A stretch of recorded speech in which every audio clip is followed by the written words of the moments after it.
First, the Asia Cup schedule was announced. Even then, people believe that, okay, the schedule is out, but maybe India-Pakistan may not go ahead, keeping in mind the current scenario. Then, the Indian team for the Asia Cup was announced. Even then, people thought that maybe this is still BCCI's decision. The government will not give a go-ahead.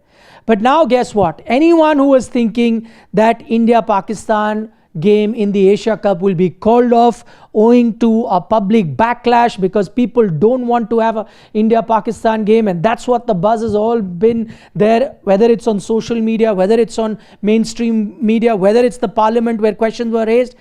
Now you have an official statement by the government, and they've all but confirmed that India-Pakistan will go ahead in the Asia Cup. They've given their reasons as well, and that in turn raises a lot of questions. Before I even get to the questions, let me just tell you what is it that the government has said at the moment about an India-Pakistan clash in the Asia Cup. So first thing, they've said that no bilateral sporting ties, but will play international and multilateral tournaments with Pakistan. This is what the government says. But this is no change in stance. India has not been having any bilateral cricket with Pakistan from 2013 onwards. It's been more than a decade, no bilateral ties.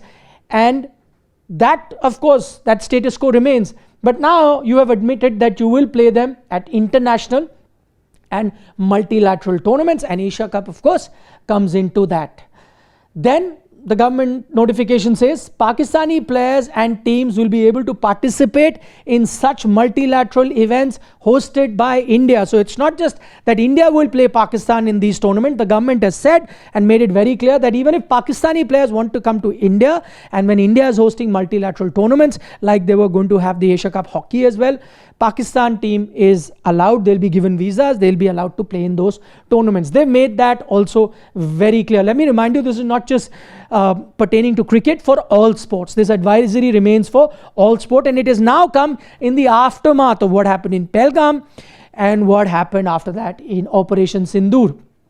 Then the advisory says, and this is the explanation, they said decision has been taken keeping in mind on account of India's emergence as a credible venue to host international sports events. So they want India to be looked at by the world as a credible sporting nation, as a nation that can host credible international events, and because of that they will allow Pakistan players to come here, play, Pakistan team to come and play here, and they will also play with Pakistan in multilateral and international tournaments. This is what government's official statement is. Now, 5 big questions that arise from these decisions that have been taken by the government.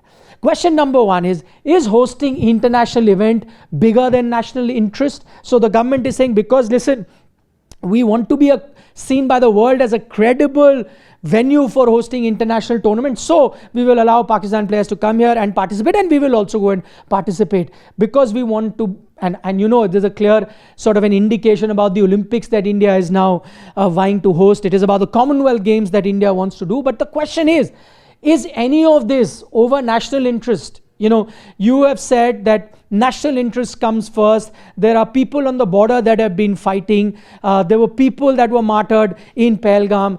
Is hosting an international event more important than the lives of Indian citizens?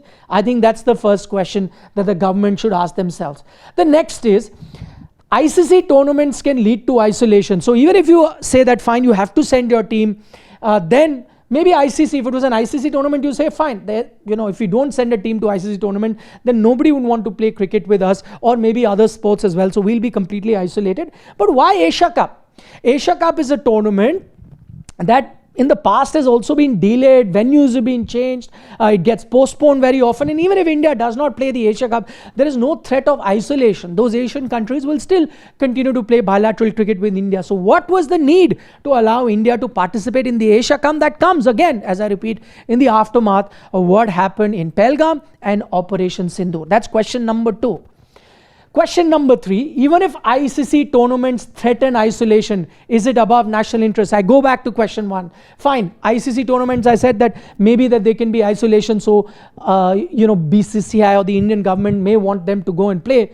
But even if you are threatened, even if you are said no, you cannot, you know, you'll be isolated if you play an ICC tournament, does that come up above national interest, as I mentioned? Does that come over the lives of maybe soldiers that lost their lives fighting for the country, or the people or the tourists that were martyred there in Pahalgam? So that is the other question. Remember, it's not that in the past, Indian teams have not boycotted these big international events, and that is the other question. If India could skip international events in the past and take a stand, why not now? 1974, India reached the final of the Davis Cup, which is the number one team tournament in the world of tennis, and you had to play South Africa, but because India had a stand that they will not engage with South Africa, that was at that time engaging in apartheid, India said we will not play the final. So missed a golden opportunity to win the Davis Cup. That time India took a stand there.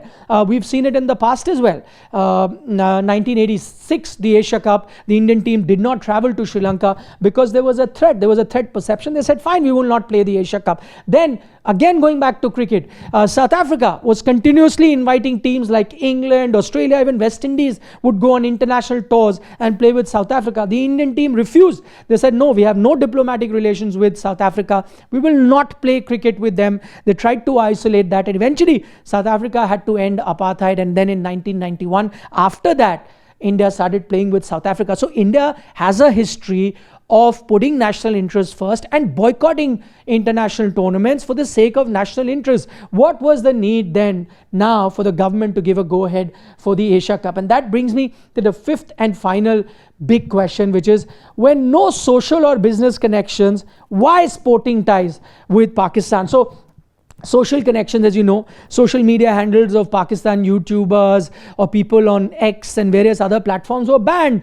Any content that was being run on Indian television or on social media from Pakistan, that was banned. So effectively you said no social contact with them, no person-to-person contact with them. Then business connections were ended. Just to give you an idea, before what happened in Pahalgam and Operation Sindoor, the exports that were there between India and Pakistan, they were close to, so India were exporting close to $55 million worth of goods to Pakistan. That is how much India was gaining by exporting goods to Pakistan. Right after that, you've cut it down to just 5 million. So 90% of that export, Indian government has stopped. So what about the people whose businesses have been lost because of that? I don't think they had a problem. Probably for national interest, those people that engage in the businesses, or people that lost a lot of their business, because remember 90% of the exports have been cost. If they had to stand up for the national interest, for India's interest, for people who were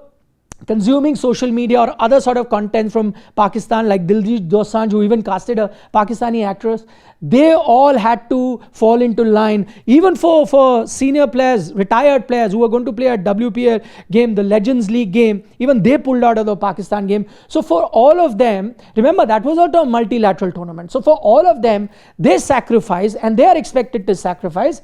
But when it comes to cricket, when it comes to the big draw, India-Pakistan, then you have different standards. If this is not doublespeak, then I don't know what it is. So that is the situation at the moment. I know majority of the people that I engage with on social media, as well as that send us feedback here on Sports Today, have been very categorical when it comes to India-Pakistan. Majority of them have said that they will not want India to play Pakistan in the current environment. You let us know what you think of this situation and this decision taken by the Indian government in the comment sections. For more such sports related content, don't forget to subscribe to Sports Today.